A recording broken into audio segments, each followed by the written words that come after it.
இது மகிமை நேரம். கிறிஸ்துவுக்குள் மிகவும் பிரியமான மகிமை தொலைக்காட்சி நேயர்களை, இந்த மகிமை நேரம் நிகழ்ச்சிக்கு வரவழைப்பதிலே மிக்க மகிழ்ச்சி அடைகிறேன். ஆண்டவர் நமக்கு பாராட்டுகிறதான இந்த மேலான கிருபைகளுக்காக தேவாதி தேவனை நான் ஸ்தோத்திரிக்கிறேன். ஈஸ்டர் காலங்களுக்குள்ளாக நாம் இருக்கிறோம். நம்முடைய ஆண்டவராய் இயேசு கிறிஸ்து உங்களுக்காக, எனக்காக, நமக்காக, இந்த உலகத்தில் உள்ள எல்லாருக்காகவும் ஜெயம் எடுக்கிறவராய் அவர் உயிர் தெழுந்திருக்கிறார் என்று சொல்லி நேற்றைய தினத்திலே நாம் பார்த்தோம். இன்றைக்கும் கூட இந்த உயிர்த்தெழுதலை சுற்றி நடந்ததான சம்பவங்கள் மூலமாய் ஆண்டவர் நம்மோடு கூட என்ன பேச இருக்கிறார் என்பதை குறித்து நாம் தியானிக்கிறோம். அந்த பிரகாரமாக இன்றைக்கு நாம் தியானிக்கிறதான ஒரு வசனம், அது மார்க் எழுதின சுவிசேஷம் 16வது அதிகாரம் 1வது வசனத்திலே அடங்கி இருக்கிறது. ஓய்வு நாளான பின்பு மகதலேனா மரியாளும் யாக்கோபின் தாயாகிய மரியாளும் சலோமே என்பவளும் அவருக்கு சுகந்த வர்க்கனை இடும்படி அவைகளை வாங்கி கொண்டு வாரத்தின் முதலாம் நாள் அதிகாலையிலே சூரியன் உதயமாகிற போது கல்லறையினிடத்தில் வந்து, கல்லறையின் வாசலில் இருக்கிற கல்லை நமக்காக எவன் புரட்டி தள்ளுவான் என்று ஒருவரோடு ஒருவர் சொல்லிக் கொண்டார்கள். கிறிஸ்துவுக்குள் பிரியமானவர்களே, நம்முடைய ஆண்டவராகிய இயேசு கிறிஸ்து உங்களுக்காக, எனக்காக, இந்த உலகத்தில் இருக்கிற எல்லாருக்காகவும் தன்னுடைய ஜீவனையே பலியாக கொடுத்தார். அவருடைய சரீரத்தை யோசேப்பு என்று சொல்லப்படுகிறதான ஒரு அந்தரங்க சீசன் வாங்கி யாவரும் வைக்கப்படாத ஒரு புதிய கல்லறையிலே அவருடைய சரீரத்தை வைத்ததாக நாம் பார்க்கிறோம். அந்த சரீரத்தை காக்கும்படியாக, அந்த சரீரத்தை பத்திரப்படுத்தும்படியாக அந்த கல்லறையின் மேல் ஒரு பெரிய கல்லை புரட்டி வைத்ததாக வேதத்திலே நாம் வாசிக்க முடிகிறது. அதை இந்த மரியாள் அவருடைய சரீரத்தை அடக்கம் பண்ணும்படியாக பார்த்து கொண்டிருந்ததான, அதை சுற்றிலும் இருந்த கலிலேயாவில் இருந்து வந்த ஸ்திரீகள் அதை பார்த்து கொண்டிருந்தனர். அந்த ஸ்திரீகள் தான் இன்றைக்கு என்ன செய்கிறார்கள்? ஆண்டவருடைய யூதர்களுடைய வழக்கப்படி அந்த ஆண்டவருடைய சரீரத்திற்கு சுகந்த வர்த்தகம் இடும்படியாக அவர்கள் வருகிறார்கள். அவர்கள் வரும்போதே அவர்களுக்குள்ளாக ஒரு அங்கலாய்ப்பு இருக்கிறது. நேற்றைய தினத்திலே இப்படியாக ஒரு கல் புரட்டப்பட்டிருந்ததை நாம் பார்த்தோமே, ஒரு கல் இருந்ததை நாம் பார்த்தோமே.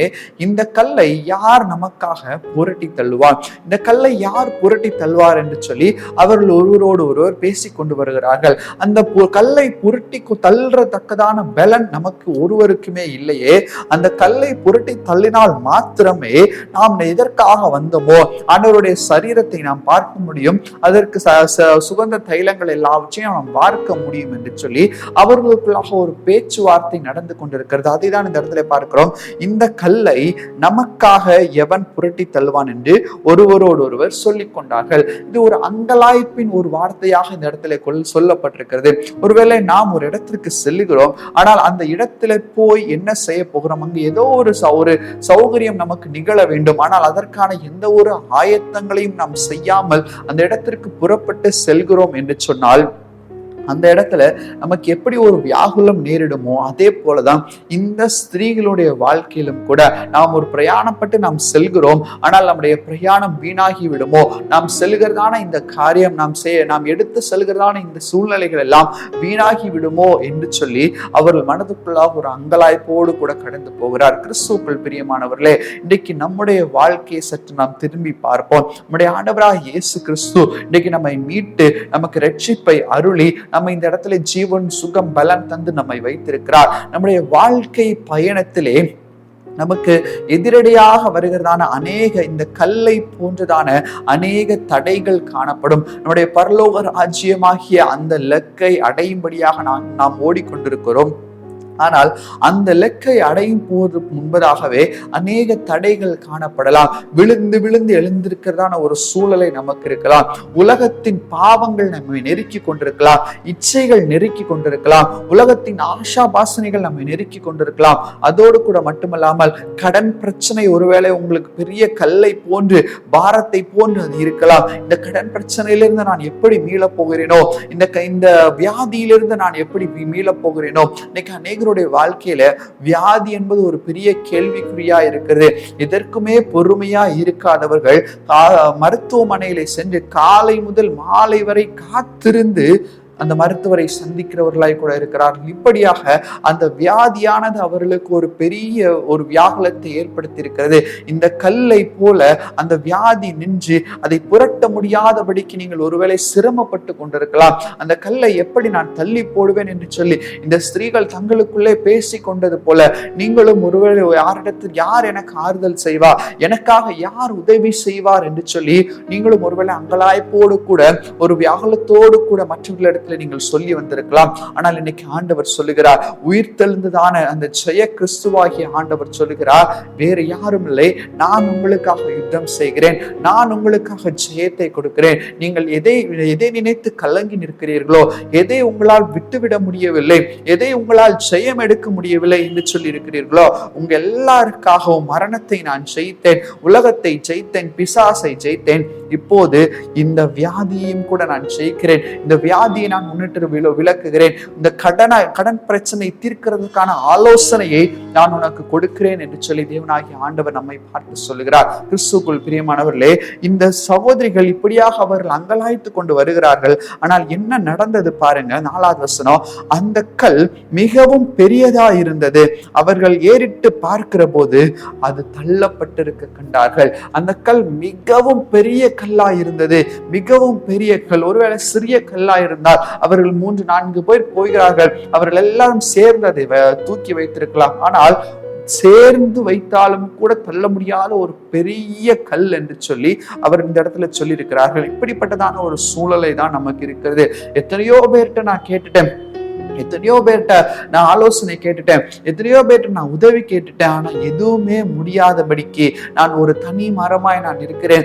யார் எனக்காக இது எல்லாவற்றையும் செய்வார்? எனக்கு முன்பதாக ஒரு பெரிய கேள்விக்குறி எழும்பி இருக்கிறது. என்னுடைய வாழ்க்கையில அடுத்த பகுதி எப்படியாக இருக்குமோ அதை குறித்துதான ஒரு பெரிய கேள்விக்குறி, ஒரு தடை எழும்பி இருக்கிறது. இந்த தடையை நான் எப்படி மேற்கொள்வேன் என்று சொல்லி ஒருவேளை உங்களுக்குள்ளாக ஒரு அங்கலாய்ப்பு இருக்கலாம். ஆனால் வசனத்தை பாருங்கள், அந்த கல் தள்ளப்பட்டிருந்தது, அந்த கல் தள்ளப்பட்டிருந்தது என்று சொல்லி வேத வசனத்திலே பார்க்கிறோம்.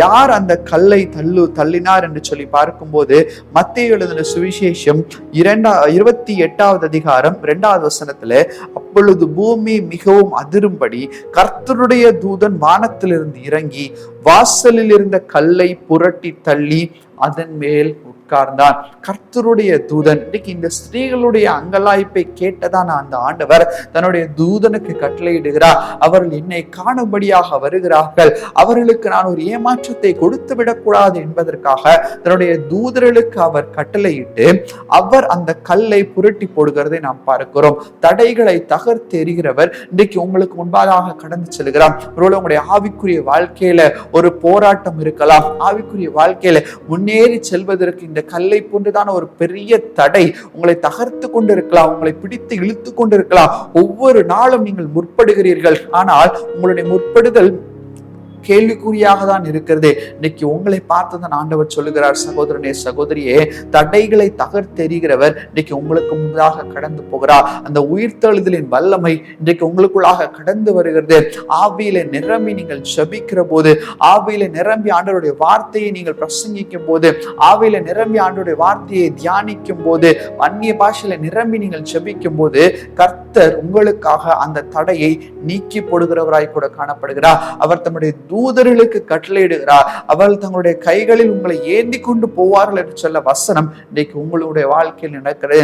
எதை குறித்து நீங்கள் கலங்கி நிற்கிறீர்களோ, எதை குறித்து இது எனக்கு ஒரு பெரிய தடையா இருக்கிறது என்று சொல்லி வியாகுலப்பட்டு சஞ்சலப்பட்டு இருக்கிறீர்களோ, அது எல்லாவற்றையும் இன்றைக்கு ஆண்டவராய் இயேசு கிறிஸ்துவின் நாமத்தினால நம்ம ஜெயம் எடுக்க போகிறோம். விசுவாசத்தோடு அறிக்கை பண்ணுங்க, ஜெயம் எடுக்கிற கிறிஸ்துவினாலே, ஜெயித்த கிறிஸ்துவினாலே நான் இந்த தடையை, இந்த கல்லை போன்றதான தடையை நான் ஜெயம் எடுக்கிறேன் என்று சொல்லி விசுவாசத்தோடு அறிக்கை செய்யுங்க.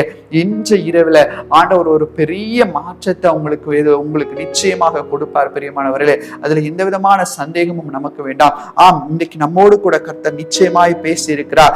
எபிரேயருக்கு எழுதின நிருபம் 12வது அதிகாரம் 1வது வசனம் சொல்லி இருக்கிறது, மேகம் போன்ற இத்தனை திரளான சாட்சிகள் நம்மை சூழ்ந்து கொண்டிருக்க பாரமான யாவற்றையும் நம்மை சுற்றி நெருங்கி இருக்கிற பாவத்தையும் தள்ளிவிட்டு விசுவாசத்தை துவக்குகிறவரும் முடிக்கிறவருமாயிருக்கிற கிறிஸ்துவை நோக்கி நமக்கு நியமித்திருக்கிற ஓட்டத்திலே பொறுமையோடு கூட ஓட கடவும்.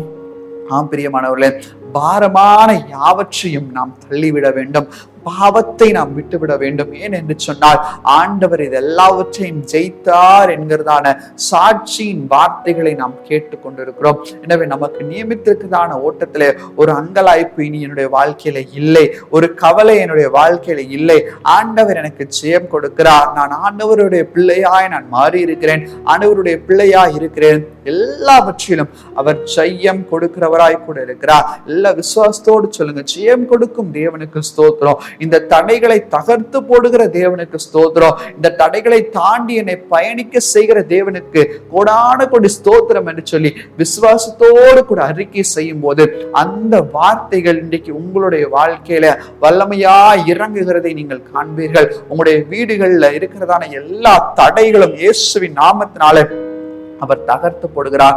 உயிர்த்தெழுந்த ஆண்டவருடைய வல்லமை எல்லா அறைகளுக்குள்ளாக கடந்து செல்கிறது. இன்றைக்கு இந்த தடைகள் எல்லாம் நீங்கி ஒரு புதிய மனிதனாய், ஒரு புதிய மனுஷியாய், தடைகளை தகர்த்து எறிந்து வெற்றி சிறந்தவர்களாய் ஆண்டவர் நம்மை கரம் பிடித்து அந்த லெக்கு வரைக்கும் கூட்டி சேர்ப்பார். இதுல எந்த விதமான சந்தேகமும் நமக்கு வேண்டாம். பிரியமானவர்களே, நம்ம தடைகளை தகர்த்து போடுகிறவர் உங்களுக்கும் எனக்கு முன்பாக கடந்து போகிறார். எப்படி அந்த ஸ்திரீகளுடைய வாழ்க்கையில அவர்களுடைய அங்கலாய்ப்பு, அந்த கல் புரட்டிப்பட்டிருந்ததை பார்த்த உடனே ஒரு சந்தோஷம் வந்திருக்குமோ, அதே போல ஒரு ஆச்சரியப்பட்டு நின்றார்கள் என்று சொல்லி பார்க்கிறோம். அதே சந்தோஷம், அதே ஆச்சரியம் இன்னைக்கு உங்களுடைய வாழ்க்கையில நீங்கள் காண்பீர்கள். எந்த விதமான சந்தேகமும் வேண்டாம். நம் கண்களை மூடி செபிப்போம். நேசிக்கிறதான நல்ல பிதாவே, அப்பா, எங்களுக்காக யார் கல்லை புரட்டி தள்ளுவார் என்று சொல்லி ஆண்டவரே அங்கலாய்த்து கொண்டிருந்த ஸ்திரீகளுடைய வாழ்க்கையில ஒரு பெரிய அற்புதத்தை, அதிசயத்தை கர்த்தர் நீர் நிகழ்த்தினது போல இன்னைக்கு எங்களுடைய வாழ்க்கையிலும் அற்புத அடையாள அதிசயங்கள் நிகழும்படியாய் நாங்கள் ஜெபிக்கிறோம். பரலோகத்தின் தேவன் நீர் அப்படி செய்கிற மேலான கிருபைகளுக்காக உமக்கு நன்றி அப்பா. எல்லா தடைகளும் இயேசுவின் நாமத்தினாலே நீங்குகிறது அப்பா.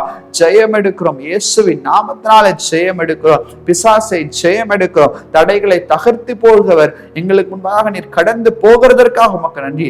எல்லா இருளின் அந்தகார வல்லமைகள் இயேசுவின் நாமத்தினாலே இந்த நேரத்தில் கட்டவிழ்க்கப்படுவதாக. பரலோகத்தின் தேவன் இறங்கி பெரிய காரியங்களை செய்யும். இயேசுவின் இன்ப நாமத்திலே ஜெபிக்கிறோம் எங்கள் ஜெபங்களும் நல்ல பிதாவே. ஆமென், ஆமென்.